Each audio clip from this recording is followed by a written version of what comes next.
Welcome to ISKCON of Silicon Valley. Thank you for coming here. It's not easy to drag around on terra firma and make it from one place to another. That's why the whole material universe is called Durga. Durgachati means difficult to go.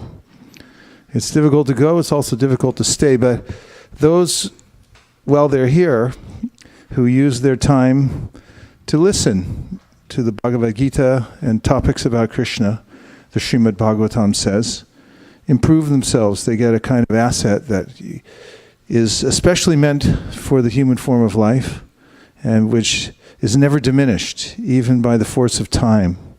So I congratulate you all for your harrowing journey to get here, wherever you were. Whether you know or know not, it was a harrowing journey. And I deeply apologize for being late. We had a birthday party down in Santa Cruz. And Santa Cruz is a universe away. It's a universe unto itself also. And we had to break out of the atmosphere there to be able to make it back here to Silicon Valley. But somehow or other we did it, and I see other astronauts are entering the environment here as well from that place in Santa Cruz. And some of you have come from long distances away. Where are some of you coming from? Let's use the microphone. We'll get used to that during the next few minutes together. They have a bushel basket of them in there somewhere.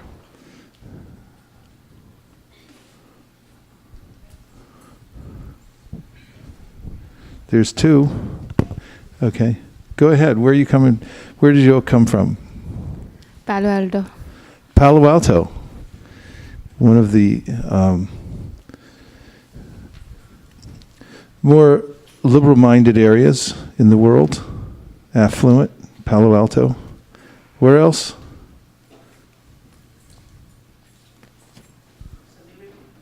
Sunnyvale. Let's hear it for Sunnyvale. Haribo. Any other places that you came in from? Fremont. Everyone? Fremont. Okay. Excellent. Fremont. San Ramon? Sunnyvale. Very good. Very good. Anyone else? Sunnyvale. Where? Sonoma County. Let's hear it. That's a... San Ramon. Where? San Ramon. San Bruno. San Ramon. San Rafael? San Ramon. There's a lot of sands around here. Yes, Prabhu? Hayward, yes. Very good. East Bay. East Bay. Yes. Redwood City represented here today. So you'll be like the delegates from your town. Really, Chaitanya Mahaprabhu liked to delegate.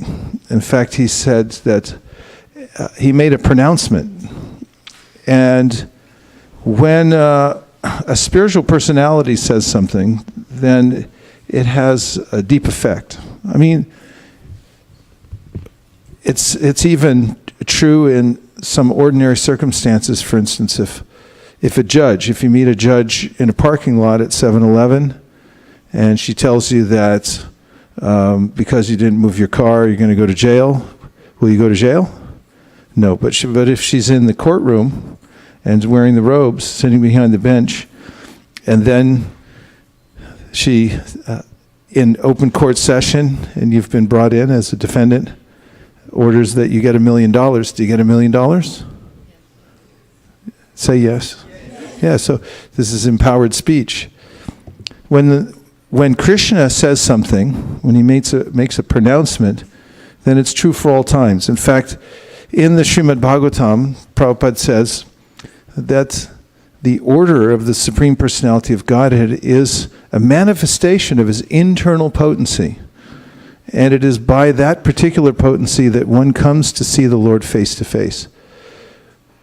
What that means is that it's important to lean in and listen to what Krishna and all of his incarnations say and what his representatives say. Because if you can find out something that they say and you enact it, you take the order upon yourself, then you have the means to enter into the spiritual energy. You'll be connected by that, just by following. So we also have free will to choose what we'd like to do. And if we decide that we'd like to follow the order of Krishna, then we'll immediately be lifted up into the higher spiritual energy.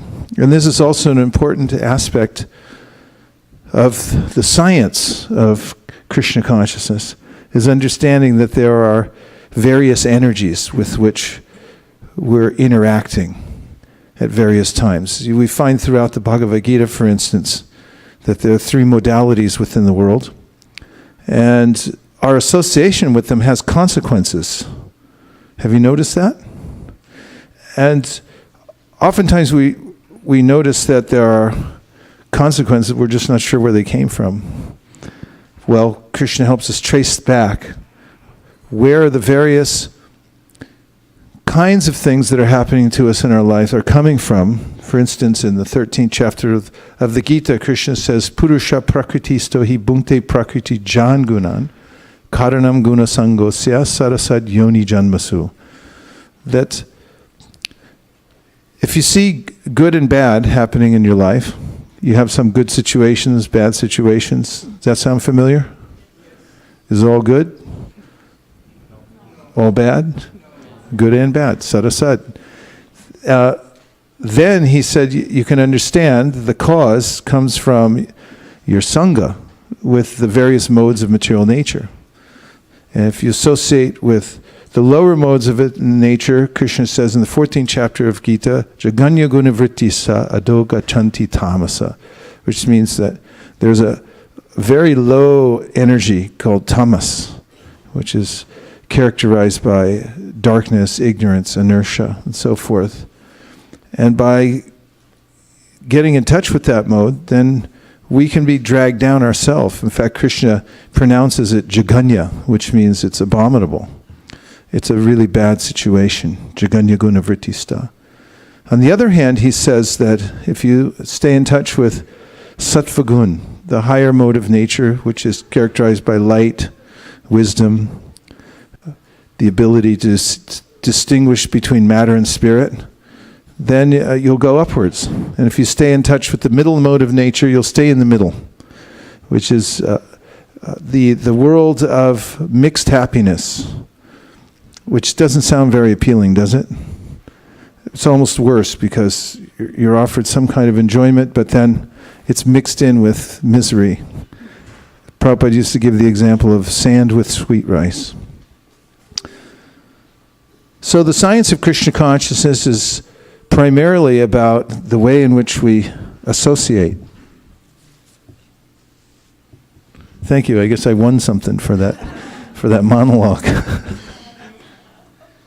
Can win stuff here.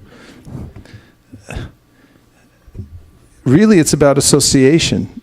And if we educate ourselves about the various energies that are here in this world, and also about the subtle science of association with transcendental sound, and we position ourselves to be in proximity with those who are attached to speaking transcendental sound, then it's very easy to advance in the process of Krishna consciousness. In fact, once when Chaitanya Mahaprabhu was asked, what is a Vaishnava? What is a practitioner of Krishna consciousness? And he said, Asatsanga tyag e Vaishnava achar. He said a Vaishnava is one who avoids bad association. If you just do that, then you'll notice a difference in your life, that you'll be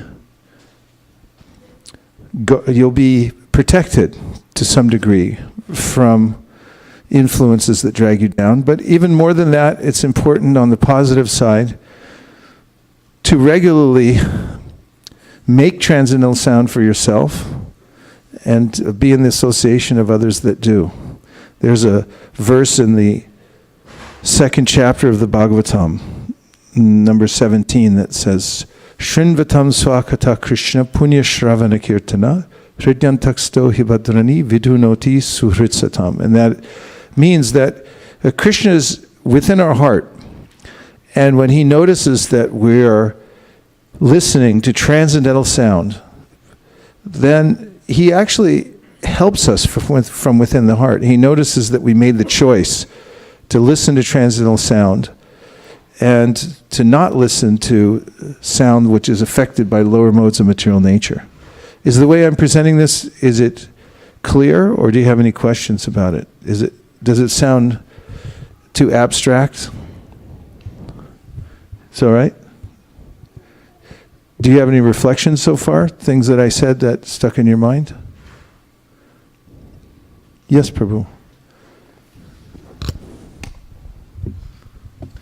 Yeah, I was just thinking about how, like, I do notice a difference when, like based on these, like, who I'm associating with, and recognize that there are that when I'm with associations of people at the temple, like, I feel a lot more clarity. The thing that I'm struggling with more is figuring out how to continue to have these healthy associations when, like, I live with and associate with people who are not of the temple. Yeah, well, that's a great art. One of the ways it's recommended by Krishna in the Bhagavad Gita is to make sure that you fortify yourself by having a strong spiritual practice. So when you do inevitably come in contact with people who may be in lower consciousness, then you're protected because of your contribution to spiritual activities. He says that in the 8th chapter of the Bhagavad Gita, where he's describing how to attain the Supreme. In fact, that chapter is called Attaining the Supreme. And there he tells Arjuna that the way we are situated when we leave this body will determine where we go in our next body. And then he recognizes the fact that one may have interactions with the world. For instance, Arjuna was just about to jump into a battle, a big one. And that can be not only a little unnerving, but you might have to come in contact with all kinds of anomalies and lower modes of nature and people who are motivated by envy and things like that. So he told Krishna that, he told Arjuna that you should go on chanting Hare Krishna. Be steadfast in your practice. In fact, Prabhupada says in the purport, I'll read it to you since someone brought me a Gita, which I deeply appreciate. You should get nervous if you don't have a Gita around.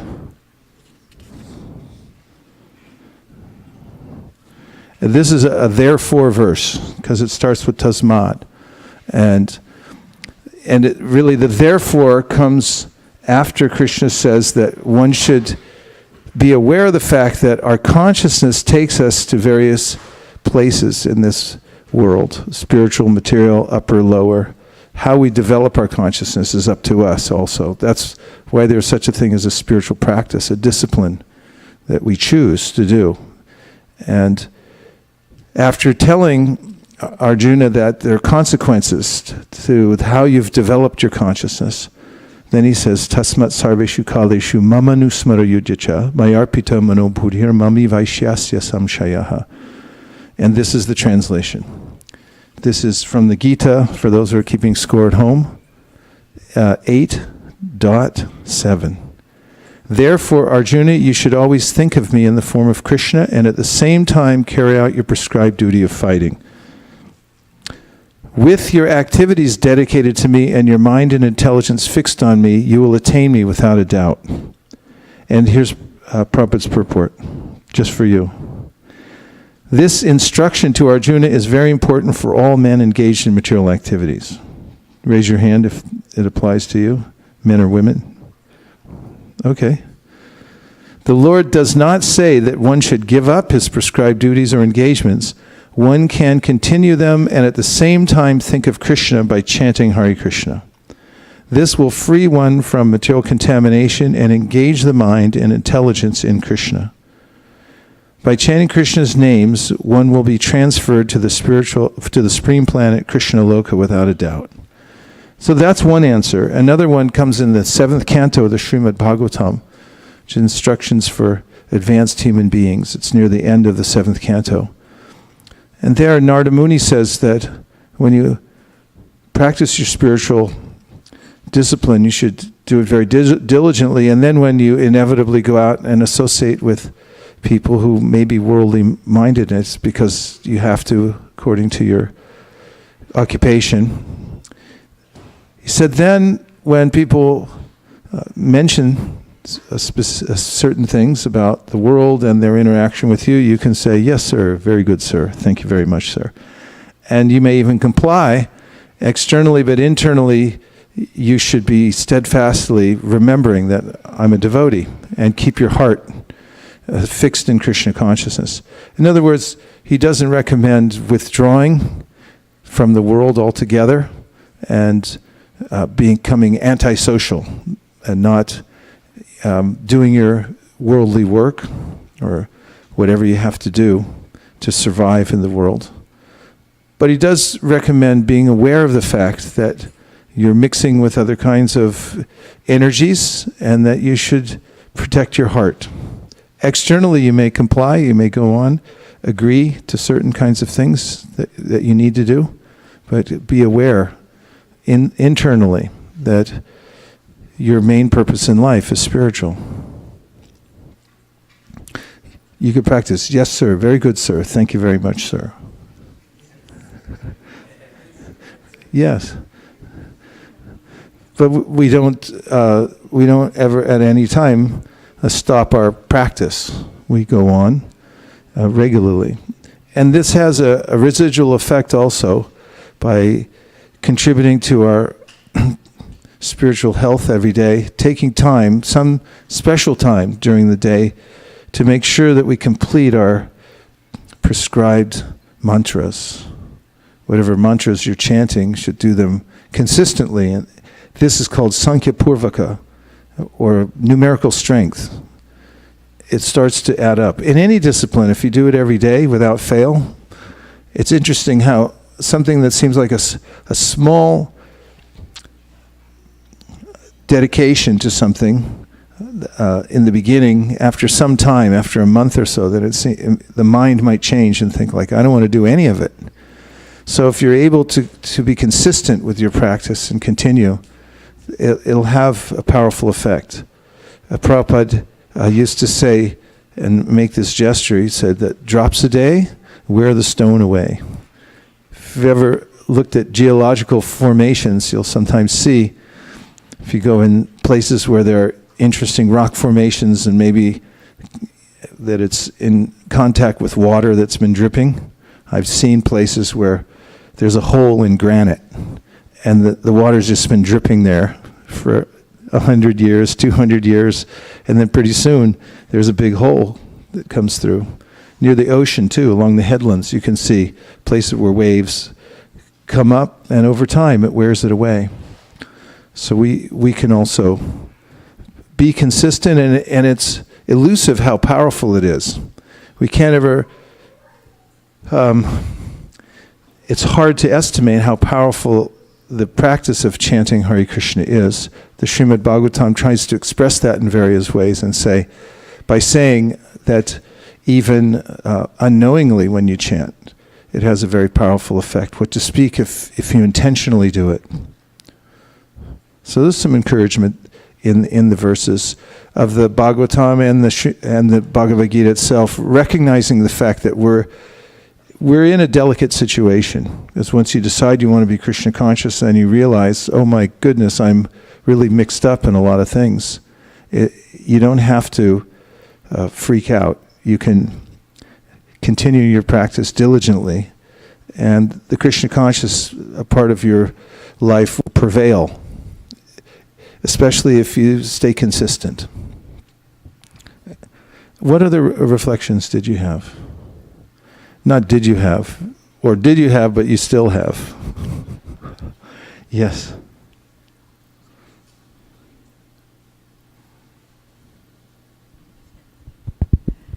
Two things, Maharaj. One, a reflection, and if a question is okay. Can you turn up your mic just a little bit, please? It's the blue mic. Or green? Green. Okay, try it again. Got to turn it on.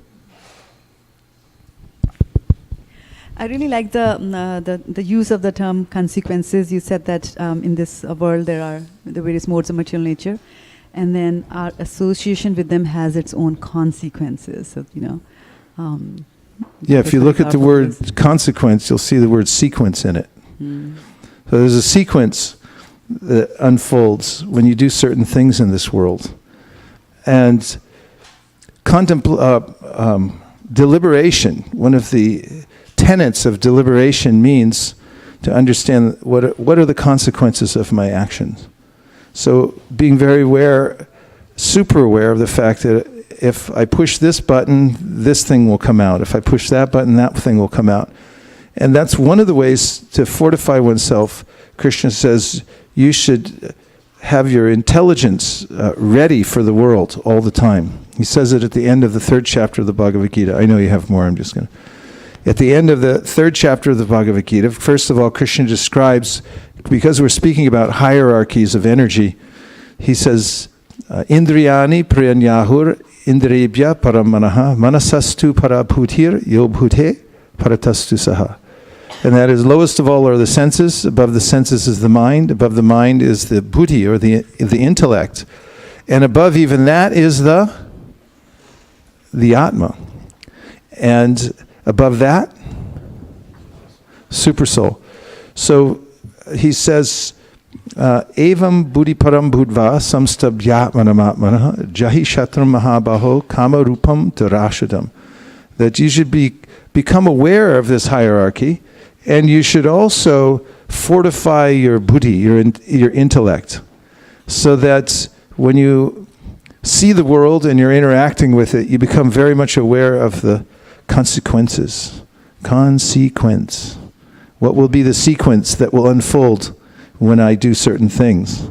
And if you become very much aware of that, then you can become an intelligent actor in this world, doing those things that especially bring you benefit. Yes, there was a little more, I could tell. Second, I just wanted to have to verify if my understanding was correct. Ramanand, I still can't hear her mic very well. The red mic.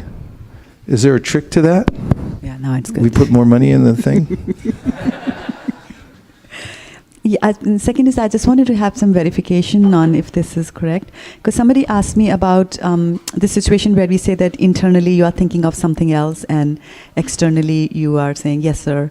And even with family members when they demand certain, material things from you. And so you still do that, but internally you're detached from them. So their question was that, isn't that being duplicitous? Duplicitous. And, yeah, we'll look up the word duplicitous and I'll tell you if it is. Because ultimately, the word do is in there. It's making me think it has something to do with two things at once. But the fact is we are dealing with two things at once. Srila Bhaktivinoda Thakur says in Jaiva Dharma that we have two existences we're living. We have kind of our fake existence, and I hate to use that word nowadays because it's been beaten to death, and we have our spiritual, real existence. This is, at a base level, confirmed that one should be aware of these two realities in the 2nd chapter of the Bhagavad Gita when Krishna says, Nasato vidyate bhavo, na bhavo vidyate sata, ubayorapi drishtontas tvanayos tattvadarshiphi. That you should be aware of two things going on at once in this world. One is, that is the eternal nature, which is never created and it's never destroyed. And the other one, that's what we're observing around us, our life situation, which is created, and then it diminishes, and then it vanishes. And he says that those who are very much aware of these two realities are seers. They're actual seers. Tvanayos Tattvadarshi, and they're able to see tat, that which actually exists. Tat is it points to something. Tat means the Om Tat Sat, the Supreme Personality of Godhead. So Om Tat Vishnu Paramam Param Sada. Those who become aware that there's an eternal reality, something that always exists. So he says, there's the Vyavaharika existence, which is our illusory life. And then there's the Paramartika existence, which is our eternal life and our eternal goal. And we have to balance those two while we're in the world. And oftentimes when we are, as mentioned in the Bhagavad Gita, Krishna says, Api chet sudaracharo bhajate mam ananyabhak sadureva samantavya samyag vyavasito hi saha. That sometimes we succumb to our worldly nature. And this verse indicates, however, Api chet sudaracharo, that if we're contributing to our spiritual side, no matter we fall into the worldly nature, we'll be able to overcome it because of the power of devotional service. And duplicity. Doo-wop. So, Doo-wop. So duplicious means deceitful. Deceitful. And deceit means the action or practice of deceiving someone by concealing or misrepresenting the truth. A web of deceit.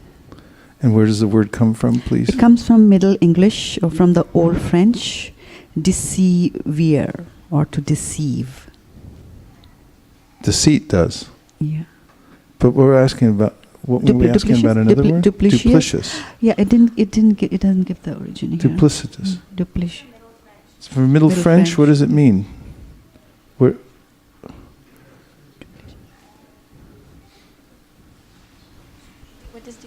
Any French speakers here?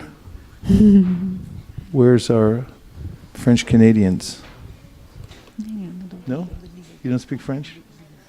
What? I know, I was looking for him. I don't see him. So duplicious Andrew also means in speaks the terms of law, it means that like of a charge or a plea containing more than one allegation. That's the other meaning of duplicious. You can't see where the root of the word is? It does. I'll have to look up. So somebody go get an OED. See if we can find it out. In any case, we have a dual existence, and it's not duplicitous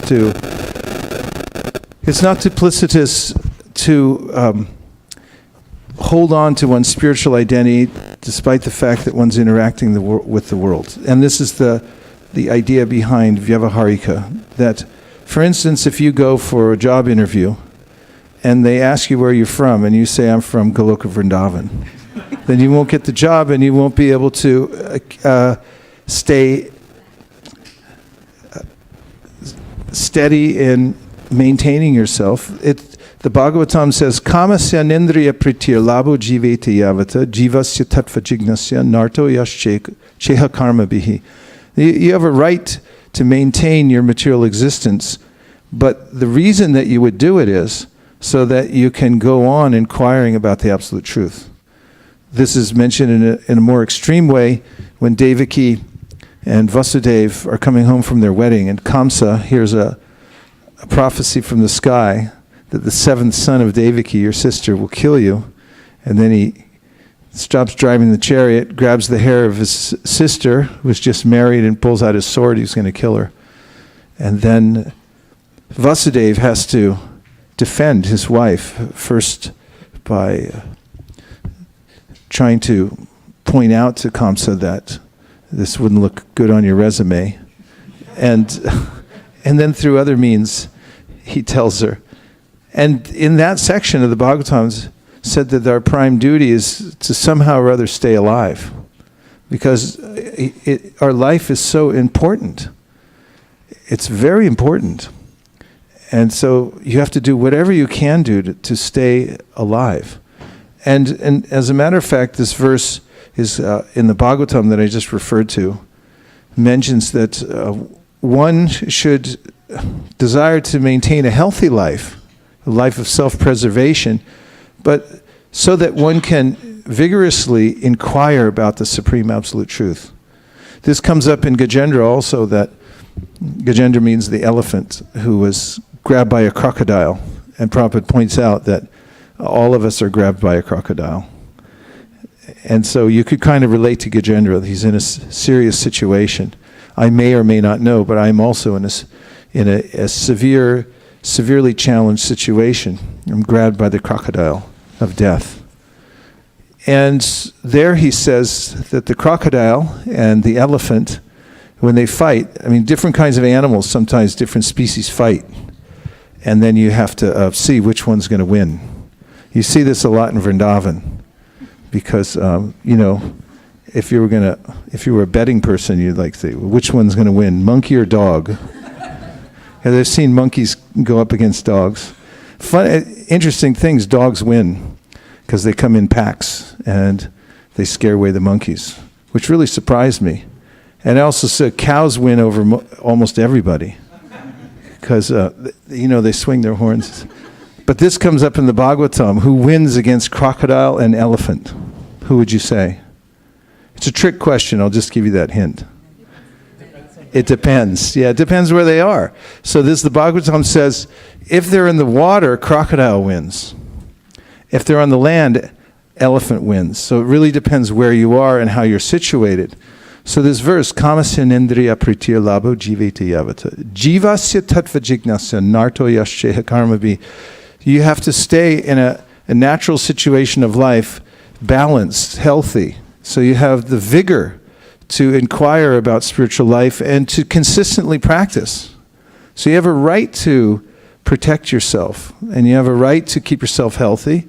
You have a right to be so-called duplicitous. It's not really duplicitous because you're not really cheating anybody except for death, which is a recommendation Prabhupada gives. He said you should be dexterous to cheat death before death cheats you. So if you're gullible and you think, I'll just, I won't protest. No, you should. You should try to protect yourself against death, because it won't forget. I may forget, like Jud Bharat's father.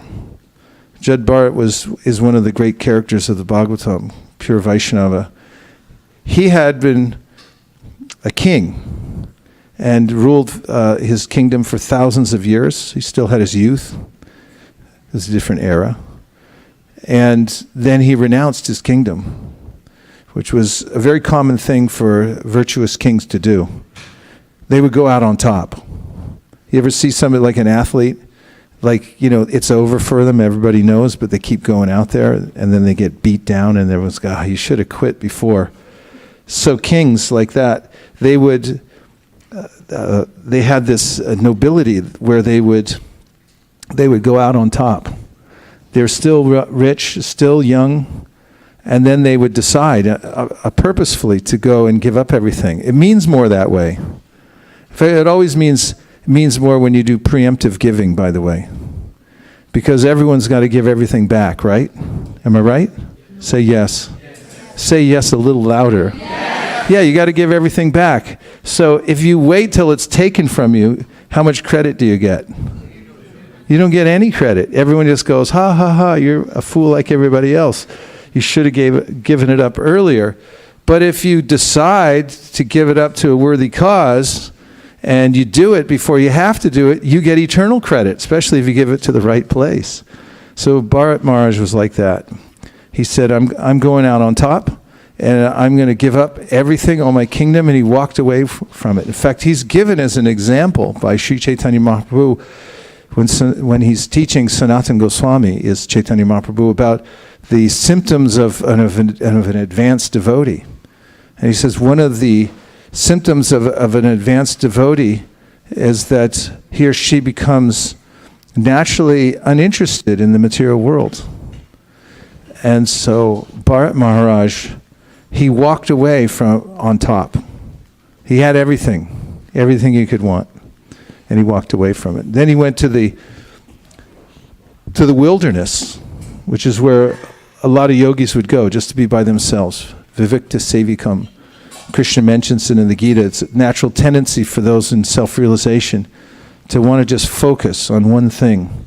And so they go off into the wilderness to be alone. And he was making progress there by chanting his mantra. He was doing mantra meditation, especially worshipping Narayan within the sun. So you don't have to even set up an altar necessarily in your house. If you're Krishna conscious, you can see when the sun rises that Krishna's there. We hear that in the Brahma Samhita. Yat shaksharesha savita sakala grahanam braja samasta suramuti rashesha teja. Yasyagnaya brahmati sambritakala chakro govindamadi purusham damaham bhajami. That by the order of the Supreme Personality of Godhead, Govinda, the sun is making its journey. And you'll read the detailed account of that in the Bhagavatam. And within the sun, there's Narayan. He's there, the deity is there. So Bharat was worshipping the Lord, and he was doing this Ashtanga practice. And he would take regular bath, because it helps to keep in sattva gun. If you stay very, very clean, keep everything very neat and clean, very simple, don't keep too many things, you can really focus. Safe to say, when he was out there, the iPhone XR, or whatever it's called, Max, was not out yet. And so, but one day, when he was sitting there, a lion roared. And then a deer jumped across the stream and had a miscarriage halfway across. Baby deer, otherwise known as a fawn, fell into the water. The mother deer landed on the other side, but was so traumatized she died. Now the fawn was in the water and helpless, and there he was, sitting in his little cave, and he looked out and he saw the whole scene, and he thought, let me save the fawn. So he brought it back. And then he became distracted by the fawn. Over time, he became attached to it as a pet and lost his bearing in his spiritual life. And according to what I was saying earlier from the Bhagavad Gita, I'll read you the verse and then you can make a guess. You ready? I'm not convinced. Okay, this is 8.5. Krishna says, and whoever at the end of his life quits his body remembering me alone, at once attains my nature, of this there is no doubt. Got that one? Here's the next one. Whatever state of being one remembers when he quits his body, O son of Kunti, that state he will attain without fail. So I gave you the circumstances. Bharat Maharaj was meditating on Krishna very deeply, so much so that his heart was becoming soft and tears were coming to his eyes. But then he got attached to a deer, and at the time of death he thought of a deer. So, after hearing these two verses in evidence, what do you think happened to Bharat Maharaj when he left his body? Okay, well, a few people, in case you can't hear the murmuring from all the voices together. Okay, go ahead, you say. You represent what the major opinion, the prevailing opinion of this group is, of the jury. Opinion is What? The prevalent opinion that I heard is because Bharat Maharaj was too attached to deer at the towards the end, and so at the time of death, when he was giving up his body, his consciousness was attached in the deer, and so in the next life he became a deer. Correct. However, But he remembered because of his contribution to Krishna consciousness, and this is interesting because everybody gets exactly what they deserve, and not a hair less or more. And so Bharat Maharaj became a deer in his next life, but, what? He remembered his previous life. He remembered that he had been meditating. He remembered that he had seen the deer, he picked it up, that he blew it, basically. He blew his chance. And now he was in the body of a deer, but he still remembered self-realization.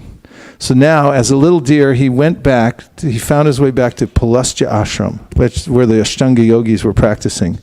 And he also did Ashtanga, a little deer ashram. So if anybody's looking for a niche market, you can start a little yoga studio for wayward animals who have practiced in their last life. He went there to Pulastya, he practiced Ashtanga yoga, and in his next life he became Jad Bharat. And in the life of Jad Bharat, he was extremely aware of his plight and how he had come that far. And therefore, he was extremely careful about how he interacted with the world. In fact, he tried not to interact with it that much at that point. Yes? Hare Krishna Maharaj. Maharaj, I had a follow-up question to Shraddha Mataji's question.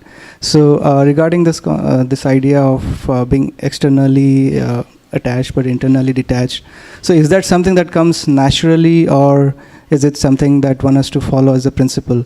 Like it's as one practices bhakti, it comes naturally, or is it that just like we chant 16 rounds that we should follow that as a principle? Well, like in any discipline, those who are beginners tend to misapply principles, and those who are mature tend to apply them naturally. For instance, if you learn about semicolons when you're studying English, you might then start sprinkling them throughout the page until your professor will look at it and say, "What, are you crazy? You can use one semicolon per essay."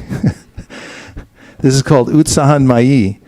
It is called youthful enthusiasm. In other words, we get a principle, and then we think, first of all, that this principle is everything. So then I fanatically apply it here, there, and everywhere. For instance, my mother saved some of the letters I wrote her when I first joined Krishna consciousness, and I think they were a little direct. I could have used a little more finesse. And any self-respecting fanatical devotee who joined the Krishna consciousness movement in those days, who wrote their parents and advised them they should give up everything and join the Hare Krishna movement, etc., will realize that that they misapplied certain principles. And later on, they may see that there's a natural way in which to interact with people and apply the principle in such a way that it's not abrasive and that it actually gets through to people and is effective. Anyway, maturity is helpful. It's also very rare and valuable because unfortunately maturity takes practice, which means that you have to go through misapplying certain things and finding out for yourself that they don't work very well. So oftentimes those who have been through life and practice Krishna consciousness at the same time have valuable realizations about how to administer the teachings of Krishna consciousness in a more practical way. Did that help? Okay. Of course, there's nothing to prevent you from getting wisdom from those who are mature and then applying it in your life appropriately, even if it's not your personal realization at the time. So that's also there. You had a point. I liked Guru Maharaj when you mentioned Chaitanya Mahaprabhu states this verse, Asat Sangatyag Ehi Vaishnavachar. Yes? Yeah, I liked. You like that? Yeah. Asat Sangha. So it means give up Sangha that's Asat. And then there are verses in the Bhagavatam that says you should associate with Sat. So Sat means those who are sincerely engaged in devotional service. They don't have any ulterior motive. Their motive is pure. They want to become self-realized. And if you associate with them, if you meet them, talk to them, find out how to hear and chant together with them, then you'll make advancement in spiritual life. Do you agree? Okay, let's try it then. We'll take the next 5 minutes. You can find somebody here that you haven't met before. I can almost 100% assure you that the people in this room are Sat. Otherwise, they wouldn't be here. So it's a safe environment. Feel free. I humbly advise you not to talk to your friends that you know or your family members. Don't just hang out, but meet somebody that you haven't talked to before. Do you think that's possible? Just survey around. Is there anybody in this room that you haven't talked to yet? Yes? Okay, so I'll give you 5 minutes to go meet somebody. I want you to impart one of your realizations to the person, the stranger that you meet, and have the other person impart it to you. So that means you each have 2.5 minutes. And we're going to quiz you on this afterwards. Are you ready? Okay, get out of your comfort zone. On your mark, get set. You can stand up, move around, go. Meet somebody. Don't talk to your friends now.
What would you all? Hare Krishna, Krishna Krishna, Hare Hare. Hare Rama, Rama Rama, Hare Hare. Hare Krishna, Krishna Krishna, Hare Hare. Hare Rama, Rama Rama, Hare Hare. Was that fun? Well, we're going to have a kirtan now, but I can't wait till after the kirtan to hear the returns. Anything you got? So, would anybody like to share what the person that you talked to, the realization that he or she had, before we have our kirtan? Okay, we have 1, 2, 3 here that raised their hand very enthusiastically, so we'll try that. You go ahead. Hey, Paul. I was just talking to Hope Mataji, and she was talking about the deer story that you brought up, and she was just wondering, and we were both wondering at the end, why it's like, so the devotee at the time of his death, he was remembering the fawn, and we both thought it was such an act of compassion because he saved his life, and I know he did get a bit too attached to the fawn, but why was he still punished so severely? A bit too attached? I mean, when you read the story, of course, it's a valid question. I'll come back to it, but I just want to address the a bit too attached thing. Bit means a little bit. He was he was obsessed. It's kind of an interesting thing in psychology. This thing called transference, where you take on some of the ideas, mentalities, and things from your patients. You can become affected by association in some ways. In any case, Bharat Maharaj was so deeply involved in devotional service. His heart was wide open, and when we met the deer, he became fully attached, so much so that he was talking like a madman before he left his body. The deer had disappeared temporarily. He was crying out to the moon that I see the footprints of the deer on your surface. You're so fortunate. I'm not so fortunate the deer has left me. So practically he was fully absorbed like that. The Bhagavatam also makes some very, what we can call, stark statements about compassion. Because, as I said before, there's a real world here, and there's also a temporary existence we have. If the Bhagavatam says, well, let me just tell you the stories that are there in the Bhagavatam that are meant for this effect, to sort of give us a clear idea of what our real compassion, where our real compassion should be directed. And of course, considering first of all, as a disclaimer, when somebody becomes Krishna conscious, he or she will have a vision that all living entities are sacred, and therefore will go out of his or her way to accommodate their spiritual progress, and will be very compassionate towards other living entities. At the same time, Bhagavatam, for instance, tells twice, and maybe it's 3 times, my recollection now, the story of the Kalinga birds is told twice. But one time Hiranyakashipu, who was actually from the spiritual world, but he was telling this story to his family to appease them after Hiranyaka, his brother, had been killed. They were both demons, really big demons. However, Hiranyakashipu gathered his family together, and to teach them self-realization. That's what you do when you lose something. You become philosophical, don't you? Like, your car ever get hit? What do you say then? It was just a car. That's philosophy. So he got together and he told his family members many things about how the soul is passing through this world. And the last story he told them was about the Kalinga birds. It's a pretty simple story. Shall you tell it? Yes. Okay, the Kalinga bird mother and father were out hunting for, I don't know what Kalinga birds eat. You can look it up on Google, I guess. But they were getting things for their baby birds. Baby birds were back in the nest, And the mother and father bird had gone out to look for stuff. And when they came back, the cruel hunter had enveloped the nest of baby birds with a net. So they were trapped. So the mother bird, out of a sense of compassion, rushed into the net and was captured. And then the father bird, out of compassion, stood there crying, little Kalinga tears. And the cruel, cruel hunter, standing behind a bush, shot the arrow and pierced the heart of the Kalinga bird. End of story. Nobody lived happily ever after. I just read that yesterday in a very excellent novella that one of the devotee children lived, and she said at the end, and nobody lived happily ever after. And so Bhagavatam reminds us again and again about misplaced compassion. We have to balance that and be careful. For instance, I can be compassionate to the finches that live in my backyard. I mean, they only live there sometimes when I fill up my bird feeder. I put it up as my father gave it to me before he passed away. So I think, what do I do with this? I'll put it up in my yard, and I put seeds in there that finches like, and they come and they eat a lot, and they have a big party, really big party back there. And when it's empty, because I go away and I don't have time to feed it, and to fill it up again. And when I come back, the finches are all gone, and I know they're eating somewhere else. And even if I filled it up again and again and again, the finches eventually they're going to die. So in a similar way, if I go too far on one side to express my compassion, for instance, people are sick, so let me build hospitals. But does it mean that I will be able to eradicate sickness if I do that? I seriously doubt it, because whenever I go to the doctor and I'm sick, I'll say, what can you do for me? And they say, not much. And when they do have a positive solution, you say, is this going to work? And they say, we're not sure. We hope so. We'll do the best we can. In the end, I'm going to leave my body at some point. So there's a kind of a sobering effect as far as self-realization and what is actual compassion if it's misapplied. If I give too much energy, as Bharat Maharaj did, to saving the life of a deer at that time, then I can be distracted from my own practice. That's the short answer. Yes. I had a wonderful conversation with this little advanced Abhay, and one of the questions... See, he tried to wear a disguise so that you didn't recognize him, right? So one of the questions we had is about Anushka asked already. Thank you, Anushka. And the next question, I'll let Abhay ask.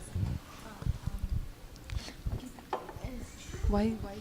When Bharat Maharaj became the deer, and he went to a great sage's ashram, and he had association with it. So when he passed away, why didn't he go back to Godhead? When he went where? To the deer? The great sage of ashram? Yeah. Well, he did go back to Godhead, but going back to Godhead is not necessarily an event. It's a series of events. We see that. In fact, Prabhupada talks about this in the Bhagavatam, or the Bhagavatam discusses how going back to Godhead is a journey. So even someone who's becomes Krishna conscious is transferred to a place where he or she can make more advancement. In fact, in the Bhagavad Gita, Krishna describes how if somebody takes to Krishna consciousness in this lifetime, and very enthusiastically so, the indication is that that devotee has practiced in the last life and is taking it up more in this life and is on his or her journey back to Godhead. So going back to Godhead, Prabhupada writes, in the light of the Bhagavad, is not a plaything. It means that it requires some purification and dedication. And so he wasn't complete in his purification. Last one. How is the temperature for you all in here as far as... It's high. Well, we don't have to tolerate that. We did in the old temple, but we already paid our dues. Okay. So now we'd like to try an experiment by repeating mantra, which has been passed down. We find it in the Kalisantaranu Upanishad. This mantra is written there, and it's got 16 words, 32 syllables. And so this is the way it goes. Hare Krishna, Hare Krishna, Krishna Krishna, Hare Hare, Hare Rama, Hare Rama, Rama Rama, Hare Hare. So this mantra is a spiritual mantra, and the words in the mantra are actually names of the divine, the Supreme Personality of Godhead and His internal energy. And when one repeats the mantra, then one will find that one has a direct connection with the Supreme Personality of Godhead. As Narada Muni writes or speaks in the Bhagavatam, the 5th chapter, Iti murtyabhidanena mantra murtim amurtikam yajyate yajya purusham sasam yag darshana puman. That is that one can have complete vision and connection with the Supreme Personality of God through the power of the mantra. This is the most efficient means. So when we're saying the mantra itself, we're using our tongues, which have been given to us as a gift, and which are capable of enunciating these words in such a way to produce a sound which is non-different from the Supreme Personality of Godhead. So when you hear that sound, then you'll know you're coming in contact directly with the Supreme. So would you like to try it? Yes. Okay. We'll start with a preamble, which is a few mantras. If you know them, you can sing along. We'll have them projected on the screen also. And then we'll do a call and response, which means that I'll sing the Hare Krishna mantra, and you can listen and repeat. Are you ready? Yes. Namo Om Vishnu Padaya Krishna Preshtaya Bhutale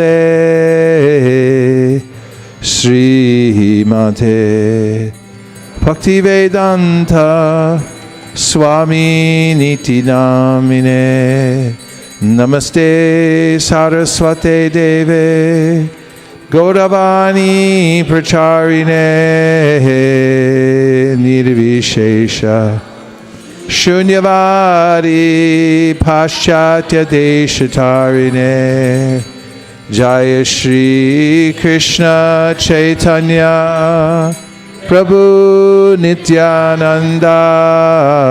Next, Shri Advaita Gadadhara Shiva Sari Gaura Bhakta Vrinda. Hare Krishna, Hare Krishna, Krishna Krishna, Hare Hare, Hare Rama, Hare Rama, Rama Rama, Hare Hare.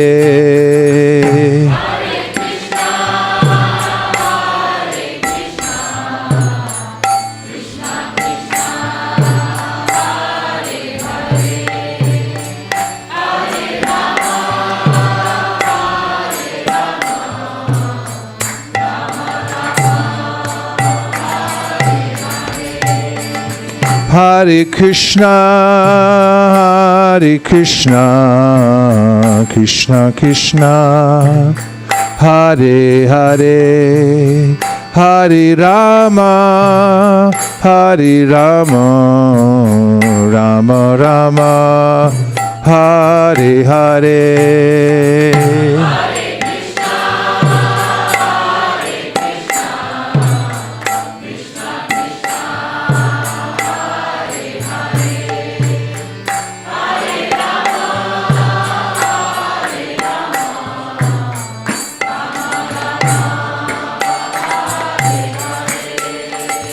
Hare Krishna, Krishna Krishna, Hare Hare, Hare Rama, Rama Rama, Hare Hare.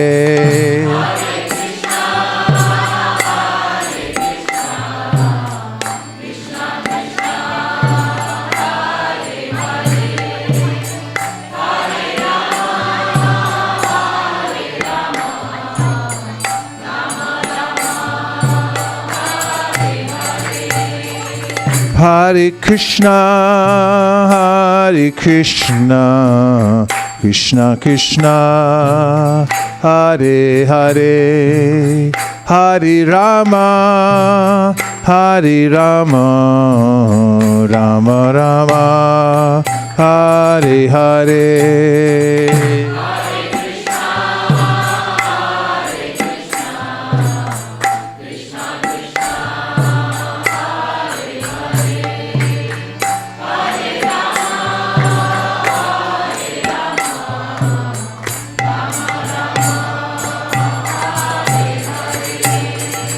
Hare Krishna, Krishna Krishna, Hare Hare, Hare Rama, Rama Rama, Hare Hare.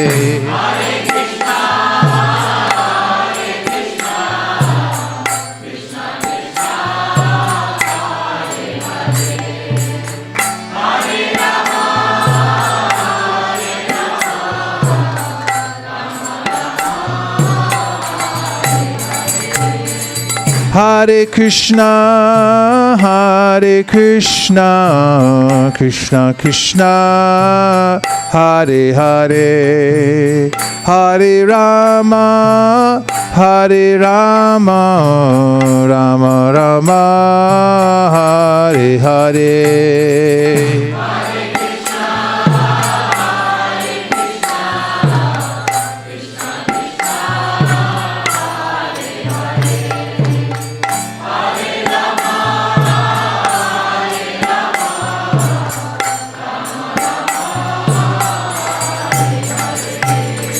Hare Krishna,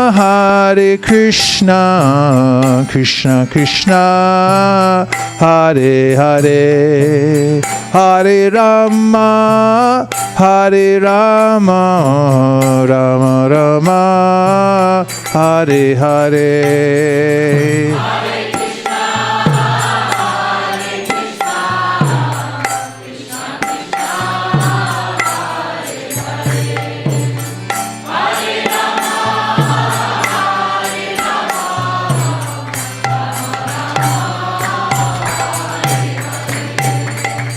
Hare Krishna, Krishna Krishna, Hare Hare, Hare Rama, Rama Rama, Hare Hare.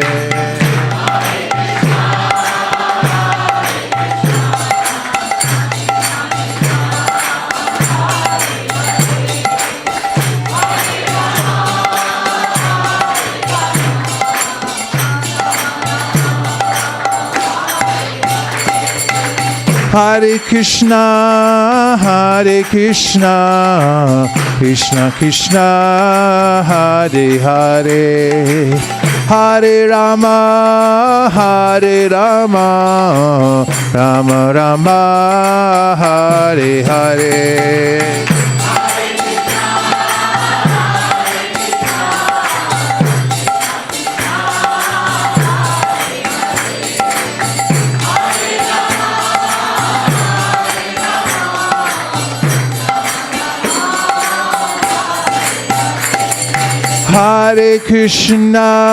Hare Krishna, Krishna Krishna, Hare Hare, Hare Rama,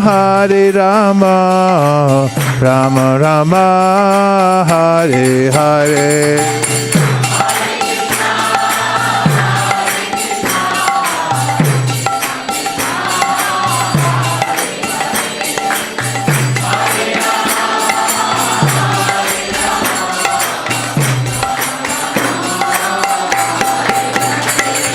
Hare Krishna, Krishna Krishna, Hare Hare, Hare Rama, Rama Rama, Hare Hare.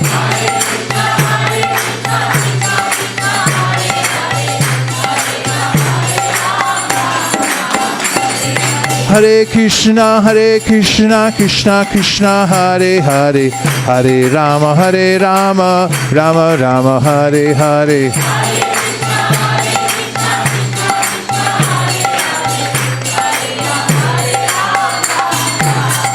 Hare Krishna, Krishna Krishna, Hare Hare, Hare Rama, Rama Rama, Hare Hare.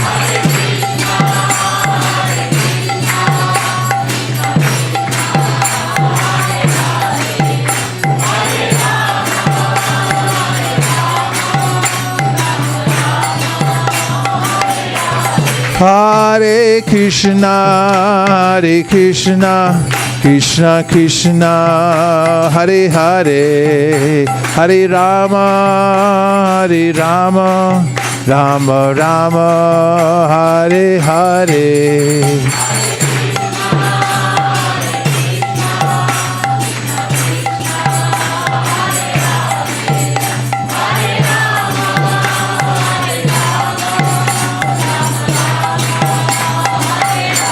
Hare Krishna, Krishna Krishna, Hare Hare, Hare Rama, Rama Rama, Hare Hare, Hare Krishna.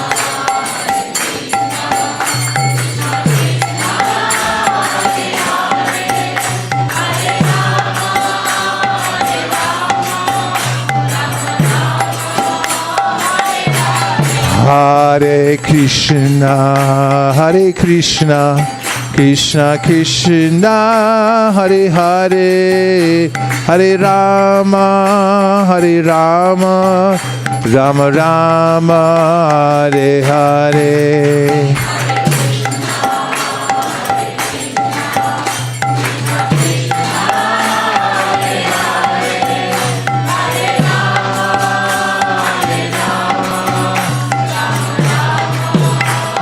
Hare Krishna, Krishna Krishna, Hare Hare, Hare Rama, Rama Rama, Hare Hare.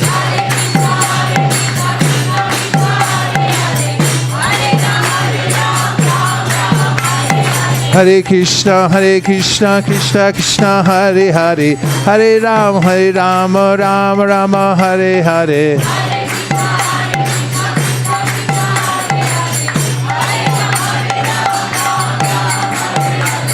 Hare Krishna, Krishna Krishna, Hare Hare, Hare Rama, Rama Rama, Hare Hare.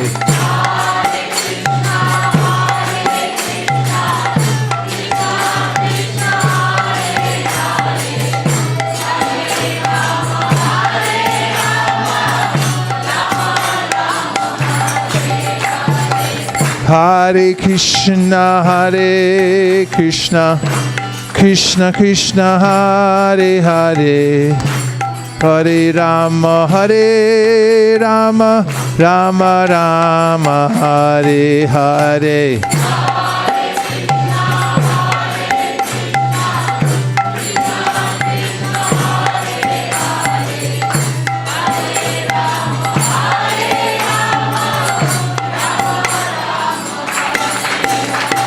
Hare Krishna, Krishna Krishna, Hare Hare, Hare Rama, Rama Rama, Hare Hare.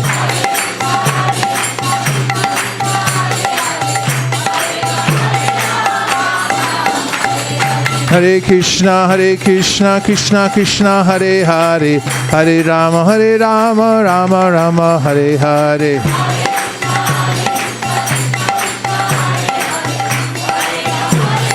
Nitai go Haribo, Haribo, Haribo, Nitai go to Haribo.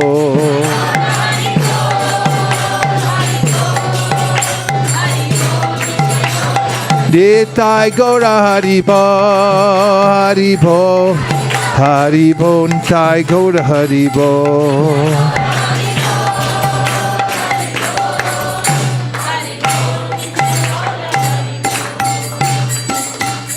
Nitai go to Premanande.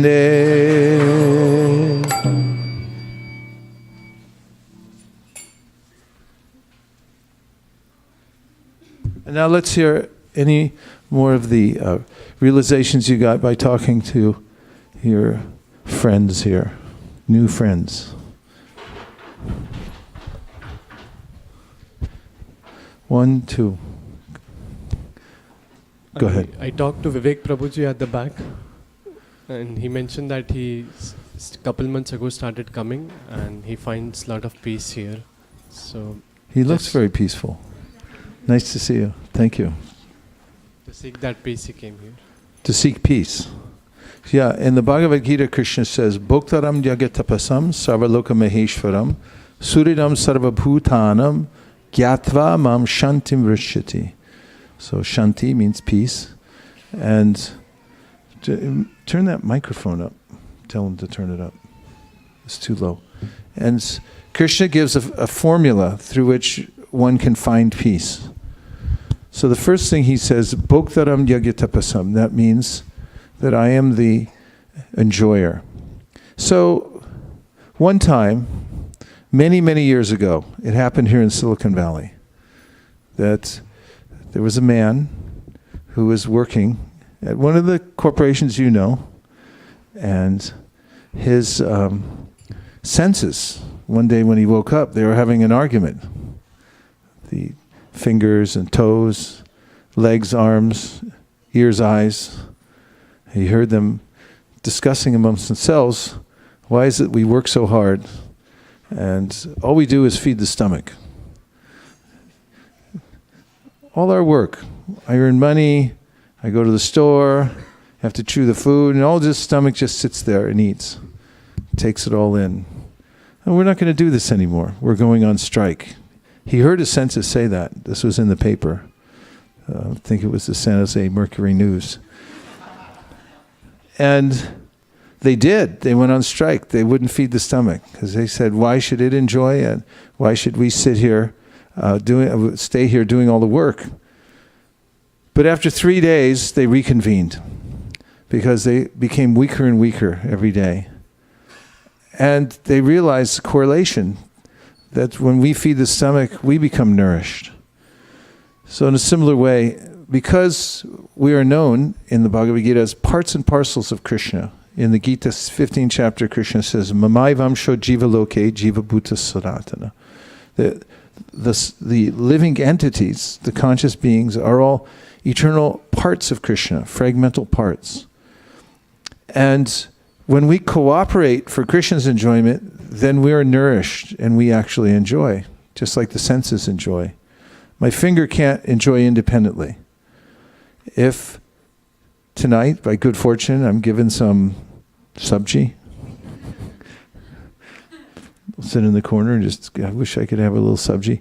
If it came, if by Krishna's grace, I got some sabji, and then my fingers started to eat the sabji, then everybody in the whole body would be put out. The fingers wouldn't enjoy, for one thing. And second of all, the rest of the senses would go hungry because they didn't feed the stomach. So in a similar way, Krishna is saying here, realize that when you cooperate for my enjoyment, because I'm the center, then all of you become nourished by that process. So that's the first way to become peaceful, Krishna said. And there's two more. The second is a great relief. And it is that actually nothing belongs to us.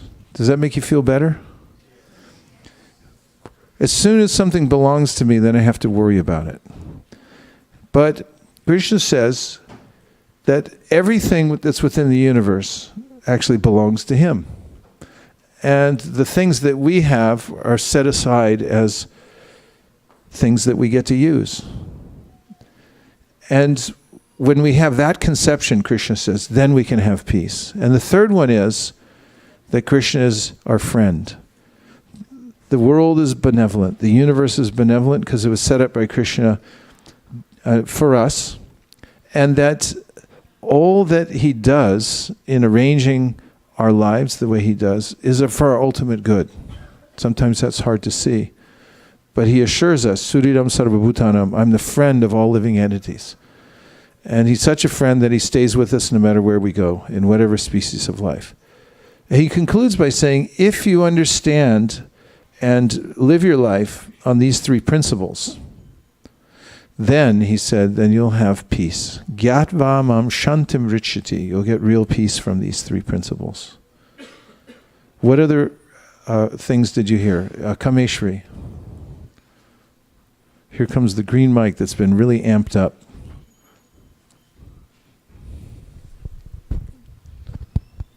Hare Krishna.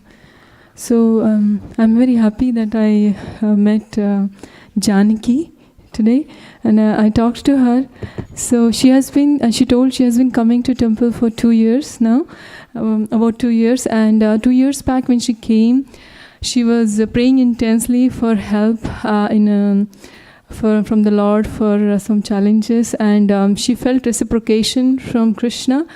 And by coming more and more to temple, she was attached to chanting. She became attached to chanting by listening to the classes and from the atmosphere of the temple. And now she is chanting 6 to 8 rounds. And she says it is. She said one thing that I really stuck to me is that by chanting, it gives the clarity of perspective, and we see things as they are. And that's what she shared. And thank you so much for sharing that. Would you like to add something? So my name is Janki. I talked to Kameshwari and she shared some really nice insights. She said that when she moved to the United States, she got introduced to this place through a friend, and she mentioned how it changed her life and kind of grounded her, and helped her settle in and kind of made her feel at home because she was far away from home, and how when she was at home in India, like her mom used to, chant and pray. So it kind of grounded her and kind of made her feel at home. And it's become kind of the foundation for her family. So it was very interesting talking to her and how, understanding how it changed her life, changed her family, and made her feel really at peace, and kind of gave her a perspective. So thank you, really both of you, very much. Let's hear a few more. Yes? 1, 2.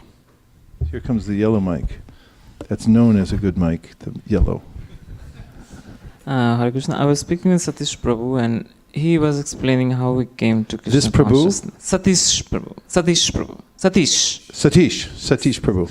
So Prabhu got introduced in London in the Soho temple. Oh. And once he used to join classes there, and then when he went back to India, what happened in Bangalore, he started associating more with devotees, and his Siksha Guru particularly, he was explaining about his Siksha Guru.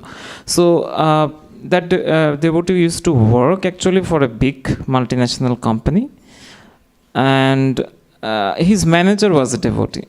So he was not actually into Krishna consciousness. So what happened, his manager used to have Gita session with him like in lunchtime, his Siksha Guru. And what happened his Siksha Guru at some point became so self-realized that he left the company and he joined as a brahmachari in ISKCON. And then later what he did, he started his own small temple in Bangalore, Siksha Guru, and started preaching. So 27 years, right? You said that Prabhu's, and his name is Vaisesika Dasa. Yeah. So Prabhu was eulogizing his Siksha Guru to me. Wow, so he'd spend the lunchtime reading to you. Yeah, actually Siksha Guru's lunchtime, his manager is like ISKCON devotee, and during the lunchtime they blocked the meeting room, and during the lunch they used to discuss. Over the period, he have got impressed, and like he become full-time brahmachari in the HRBR layout, Bangalore temple. I see. So this is one of the techniques of Prahlad Maharaj. He would go into his school, and then at lunchtime, they would barricade the doors, and he would teach Krishna consciousness to all his classmates. And this is one of the ways that devotees become enthusiastic in their workplace or at school to pass on Krishna consciousness. And he is my Siksha Guru is used to stay in the. He is a bachelor. He used to stay in the paying guest. So every day they used to chant in the building, and nearby kids used to come. And he is a non-vegetarian kid, but he told his mom that I need only curd rice. If that is the non-veg curry, I won't go. I don't eat. Like he resisted to eat, and he became vegetarian, and he's surprised to how the chanting helps a very small kid, how he got changed, and such kind of like realizations he shared, and he himself become a brahmachari, and he is inspiring many souls, like one of me, like Thank one you. of them is me. Very good, very good. Sadhu, sadhu. Okay, there was one more? Yes, in the back. Keep going.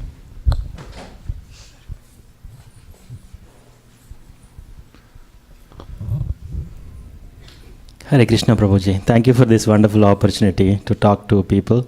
So I met Arun Kumar, a nice gentleman here sitting next to me.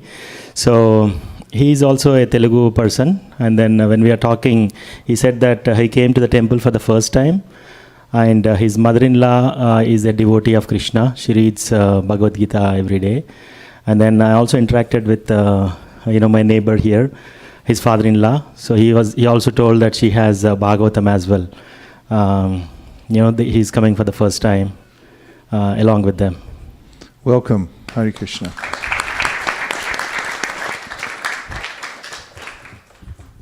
So yes, last one, right in the back.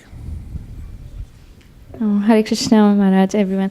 So I met these wonderful devotees, and they have beautiful names, Satyanarayan Prabhu and Lakshmi Mataji. And they are coming for the second time to the temple, and they're getting very attracted to listening to the katha.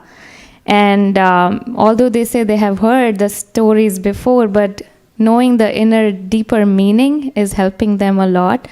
Like hearing Jad Bharat's story is how not to get attached to small things. Like when they go back, they're able to contemplate and look around and think about the small things they're getting attached to. And then they heard Gajendra's story and how Gajendra is compared to us, and the crocodile is compared to the senses. So they're really liking that deeper meanings, and they want to come back again and again to hear the nectar.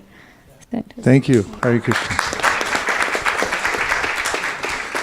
And now we have a few minutes left before we have our dance fest. We have devotional dancing, for those of you who like to dance. And we have a little bit of time for some questions.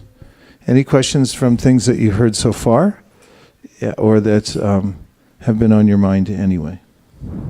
Yes. Keep your hand up, they'll pass you a mic.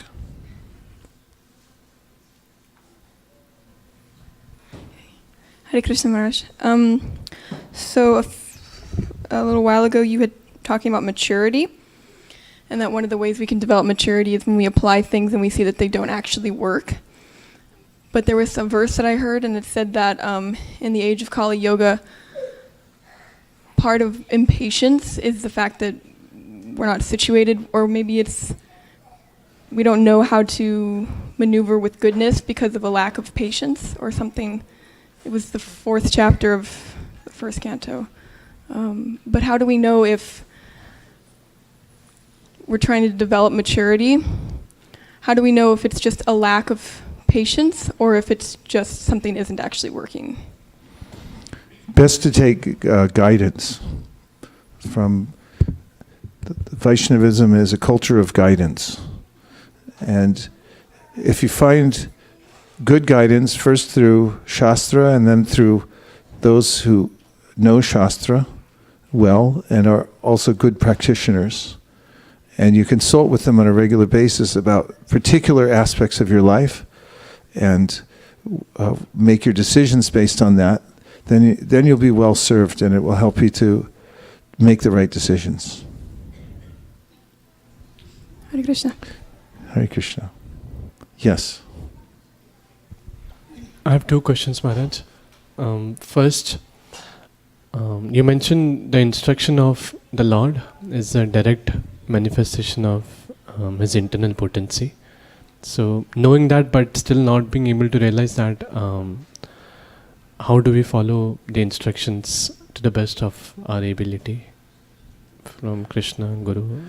Well, one thing is to realize that you have to follow something, because if you're in this world, it means that you have to keep moving. There's no stopping here. As soon as you stop doing, then really you fall apart. The mode of ignorance actually is destructive. I notice when people, especially I see in the Dham, sometimes devotees will buy a house. They'll go to the Dham and think, oh, I should live here, I'll buy a house. Of course, that doesn't often happen. It's not so easy just to go live in the Dham. But they'll get a house, they'll leave it, and then they'll come back a year later, and if there's nobody that's been in the house is pretty much ruined. And just by entropy, it's just sitting there, it falls apart. Everything falls apart in this world. So Krishna says in the Bhagavad Gita, you can't even maintain your physical body without work. And then you have to just analyze what your various choices are in this world. And you can see that if you work and you accumulate wealth, even social studies show that there's only a certain amount of wealth that you need to reach a modicum of happiness. And after you get more than that, it's just extra. It doesn't really mean that much. You're living in the same kind of house. If you make $1 billion a year and your digestion doesn't work very well, or it works in a medium fashion, you can still only eat 4 chapatis. Even if you got $1 billion, you can enjoy as much as some other person. This way, you can see there are different endeavors that we can make in this life. And if you study carefully what the Shastra is saying about the most important ways to work, and you mold your life around those activities, then you'll feel progress for yourself. It's important to see for yourself that you're making progress by somehow or other gathering your energies together so that you can follow some instruction over a period of time. And you'll call your own progress and taste something.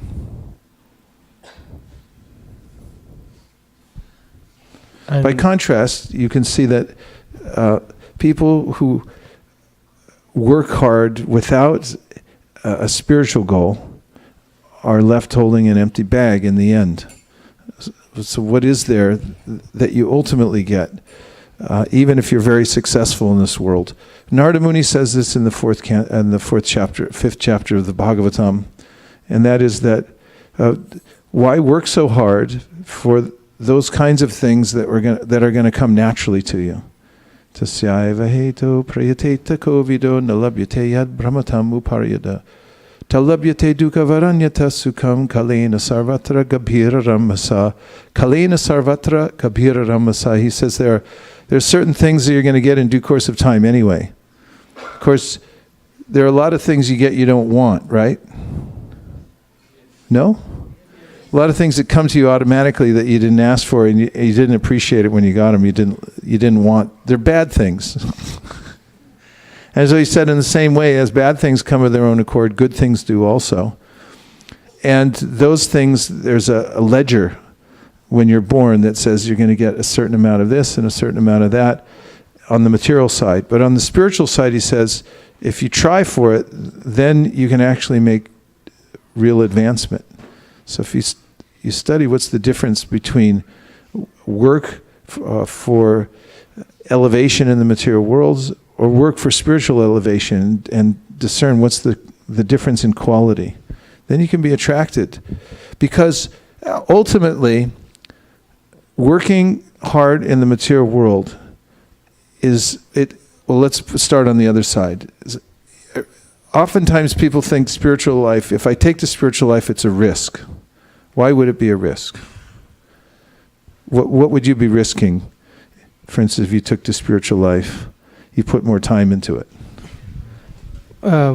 My progress on the job grade in my company. Your career could definitely be seriously affected. It's possible, right?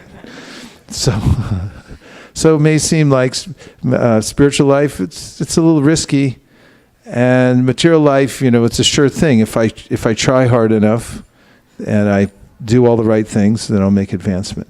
But as one makes more advancement, it becomes more aware of the nature of our existence, and one sees that actually material life is all risk and no gain. How could it be all risk and no gain?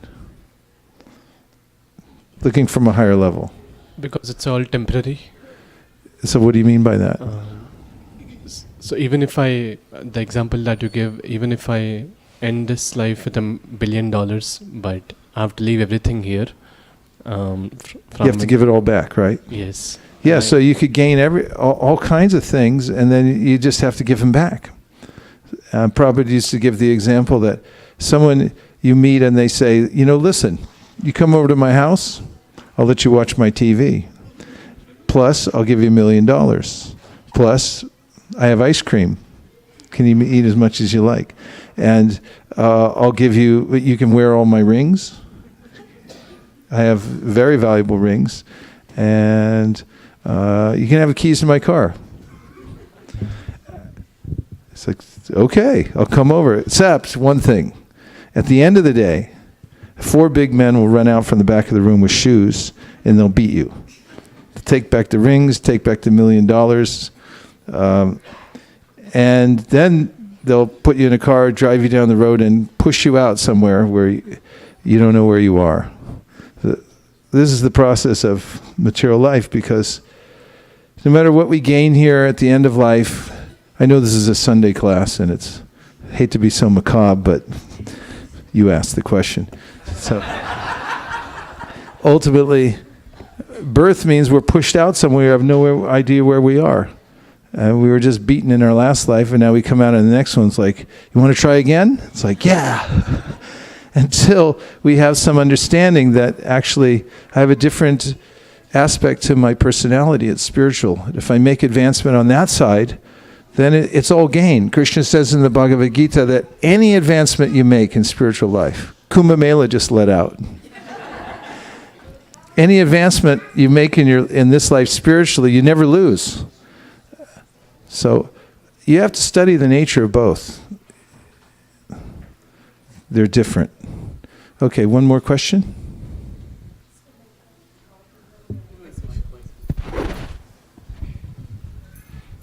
So only spiritual practice, like whatever one advances in a spiritual thing, that only helps one to go back to Godhead, and not like all the positions one have.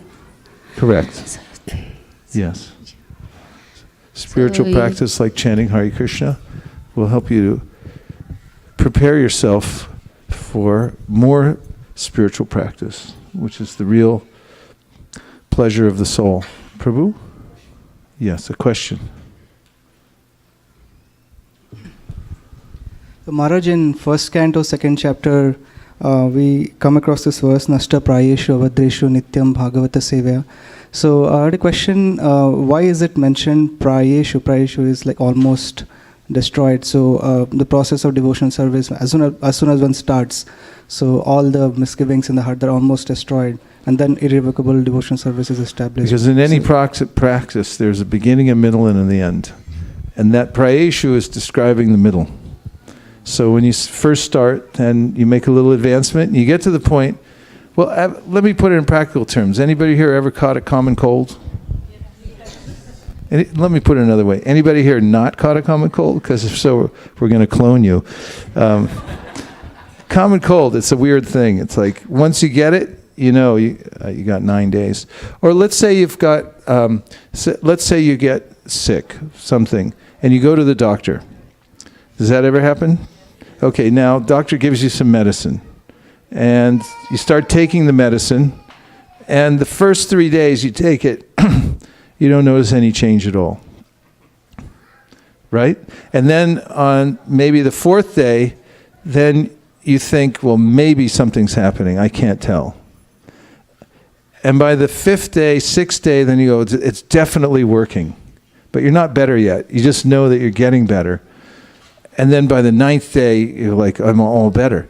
So these verses in the Bhagavatam are describing a gradual recovery of spiritual health.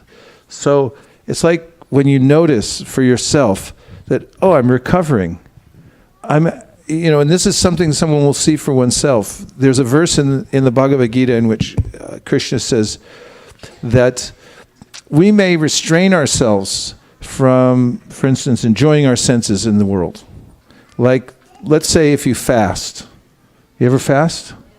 Like, don't eat at night. That's kind of like fasting. You wake up in the morning. That's why you say break fast. I'm having break fast. You don't eat. So when you don't eat, what do your senses say? They ask you a question. Why aren't we eating? And you have to answer, we're not eating because I'm fat and I'm giving up eating. Or because it's Ekadashi, we don't eat on Ekadashi, or whatever it is, then you say. But then at a certain point, you can actually calm them down and say, okay, all right, I won't eat. But then your senses, they still have that taste. They still want to eat. It's just you're not eating, and you've made a decision, or you've convinced them that, I'll eat later, just not right now. But then the taste is still there, because oftentimes when I'm fasting and I have to go to lunch with somebody, they'll go, you sure this is okay? It's okay. I already came to a clear understanding with my senses. We're not eating today. But the taste is still there. If it was time to eat, then I would be more than happy. So in the Bhagavad Gita, Krishna says that we may restrain ourselves from the sense objects of the world, but the taste remains. It's still there. I still want to have it. But he says, Param Drishvandavartate, when you taste something that's better, then even the taste goes away. It's a curious thing about our natures. Can we talk about our natures? We want pleasure. Does that ring true with you? Yes. You definitely don't want, I saw once, there's a hotel around here, it's called the Comfort Inn. You ever seen it? Did you ever see a Discomfort Inn? You don't see that, right? You're just driving down and says, Discomfort Inn. I think I'll stay there. We're not attracted to that. We want Comfort Inn. And so we want that. And when we get it, and any time something better than what we already have, we drop the other thing and we go for it. So spiritual connection actually can give us that taste that makes us drop the lower thing. It's not that we're even restraining our senses. It's not like we're trying. It's just automatic. We're no longer interested in the lower thing. So if somebody's practicing spiritual life and they're connecting to hearing the Bhagavatam, chanting Hare Krishna, then they'll notice at a certain point, oh, I'm actually not interested in the other thing. That's a happy day. That day you can call all your friends and say, come over, we're going to have a Hare Krishna party. Because it's really the goal of life, to become Krishna conscious and to be able to stand on one's own 2 feet. This is called nishta in spiritual practice. If one can come to this point beyond the distractions that come from the senses, internally, externally, there's many distractions, one comes to nishta. And you're able to stand on your own in spiritual life without being knocked over. This is a big celebration.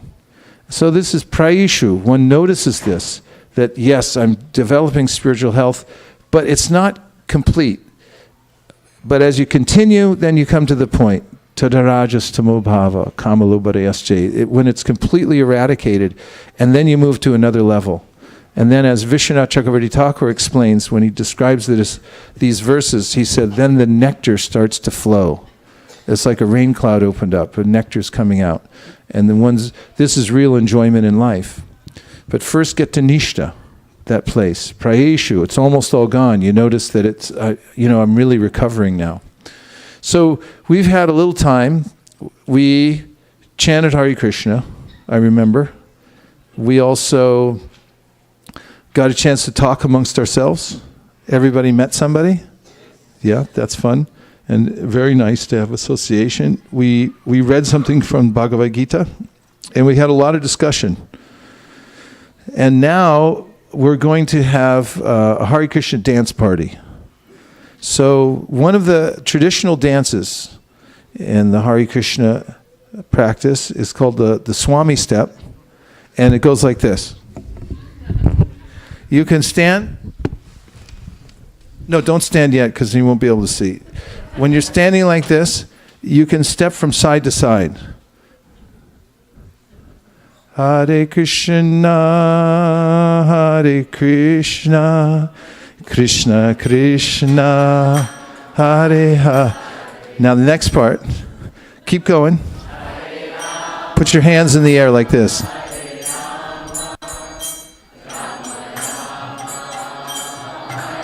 Okay, now watch variation 1. Keep going.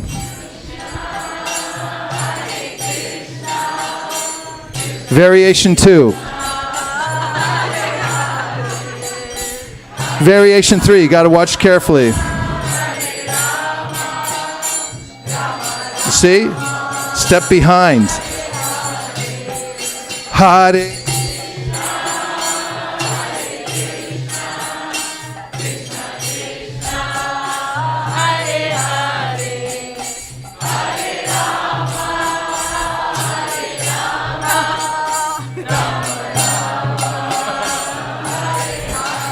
So, this is a bona fide dance. And you'll notice, put your hands in the air for a minute. And when you put your hands up in the air like that, it opens your heart. So, we carry around, you can put your hands down, we carry around in our heart a lot of cares and worries and anxieties. Yes? Yes.